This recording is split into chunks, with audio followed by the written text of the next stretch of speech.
mau bahas topik yang sering banget di request, tentang cryptocurrency.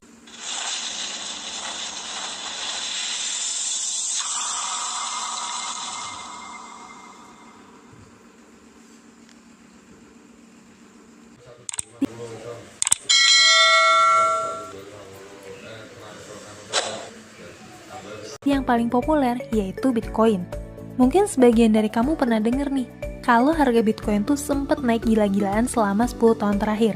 Padahal pas awal mulai diedarin, harga satu Bitcoin itu nggak nyampe 100 rupiah.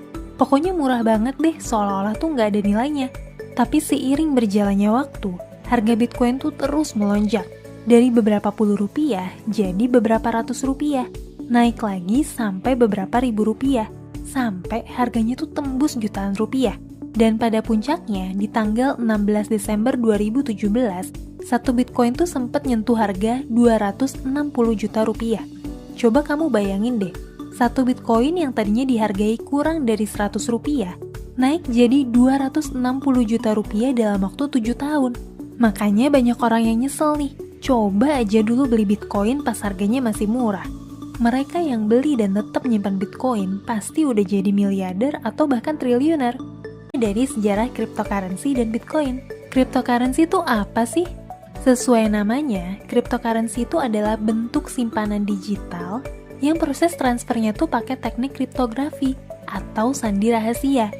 Cryptocurrency ini tuh hadir dan nawarin solusi supaya setiap orang tuh bisa ngelakuin proses transaksi ekonomi secara independen, pakai sistem yang nggak bisa dikendalin oleh siapapun, tapi punya jaringan yang bisa ngedokumentasiin setiap transaksi secara otomatis tanpa harus ada institusi yang lola. Wah, menarik banget ya idenya. Sebetulnya gagasan awal cryptocurrency ini tuh udah ada loh sejak tahun 98, tapi saat itu secara teknis, sistem ini tuh belum bisa diimplementasiin. Karena kalau nggak ada pihak yang mencatat setiap transaksi, setiap orang tuh jadi bisa menduplikasi uang digital sebanyak mungkin. Nah, masalah itu akhirnya diselesain di tahun 2008 sama orang yang misterius banget dan pakai nama samaran, Satoshi Nakamoto, dengan pakai teknologi blockchain. Di bulan Januari tahun 2009, konsep cryptocurrency dengan teknologi blockchain ini tuh diluncurin untuk pertama kalinya dan dikasih nama Bitcoin. Bisa dibilang nih, Bitcoin ini adalah cryptocurrency pertama yang sukses dibikin.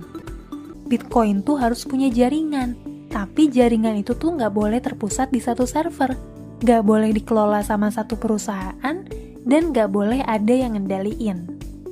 Emang kenapa sih Bitcoin nggak boleh ada yang ngendaliin? Karena kalau Bitcoin itu bisa dikendaliin oleh satu pihak, ujung-ujungnya sama aja kayak mata uang digital saat ini, yang dikendaliin sama bank sentral, ataupun oleh server perusahaan tertentu. Dengan adanya jaringan server yang terpencar-pencar atau blockchain, transaksi Bitcoin tuh bisa dilakuin secara independen, tanpa harus melalui perantara bank atau perusahaan tertentu. Nah, ini nih nilai jual fungsional dari Bitcoin itu sendiri. Dengan cryptocurrency, semua orang tuh bisa ngelakuin transfer dari seluruh dunia cuma dalam waktu beberapa menit doang, tanpa perlu ada perantara sama sekali. Karena yang ngelakuin verifikasi transfernya itu adalah jaringan blockchain yang terpencar-pencar di seluruh dunia. Nah, di tabel ini kamu bisa ngeliat nih perbedaan cryptocurrency dengan mata uang digital tradisional lainnya. Penggunaan Bitcoin tuh terus naik dengan fantastis sejak Maret 2010 ketika bitcoinmarket.com tuh mulai beroperasi sebagai Bitcoin exchange pertama di dunia. Di bulan Mei 2010, Laszlo Hanyecz, seorang programmer dan penggiat kriptografi, buat pertama kalinya ngelakuin transaksi konsumsi pakai Bitcoin. Dia tuh minta member di sebuah forum buat beliin 2 box pizza, dan dia bayar orang tersebut sebesar 10.000 Bitcoin. Saat itu, satu Bitcoin tuh kira-kira sekitar 50 rupiah doang, dan harga 2 box pizza itu setara 500.000 rupiah. Tapi nih, saat video ini dibuat, nilai dari 10.000 Bitcoin itu setara dengan 1,3 triliun rupiah. Bayangin deh, kenaikan harga Bitcoin sejak pertama kali beredar tuh udah jutaan %. Nah, mungkin kamu penasaran, apa sih yang bikin harga Bitcoin naik tinggi banget? Sesuai hukum ekonomi, kenaikan harga sebuah entitas selalu disebabkan sama 2 hal. Pertama, banyaknya permintaan terhadap entitas tersebut. Kedua, keterbatasan atau kelangkaan dari entitas tersebut. Dari sisi kelangkaan, Satoshi Nakamoto dan para programmer awal Bitcoin tuh ngebatasin jumlah Bitcoin, maksimal 21 juta unit Bitcoin, dan jumlah tersebut tuh baru akan tercapai di tahun 2140. Jadi bisa dibilang, jumlah Bitcoin itu tuh terbatas dan nggak ada seorang pun yang bisa memproduksi lebih dari jumlah tersebut. Karena fluktuasi harga yang tinggi ini, nggak jarang juga pelaku pasar modal dan trader forex di seluruh dunia ikut berpartisipasi dalam perdagangan cryptocurrency buat dapetin keuntungan berupa capital gain. Harga Bitcoin hari ini 25 Maret 2021 adalah 822.546.725 rupiah,58 sen. Tidak semua orang mampu membeli aset digital yang nilainya sudah mencapai 800 juta lebih. Sekarang saatnya kita membeli kripto yang masih murah untuk kita simpan dan kita jadikan tabungan di masa depan.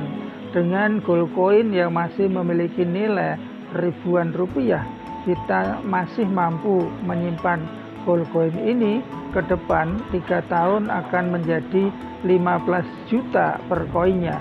Nah, disitulah kita akan nikmati hasil yang luar biasa, sobat-sobatku. Tetap semangat, sehat selalu. 10 gold coin itu dalam waktu 3 tahun harganya target saya satu koinnya $1.000. Jadi kalau Bapak Ibu punya 10, saya targetkan itu menjadi 150 juta rupiah. Nggak ngapa-ngapain.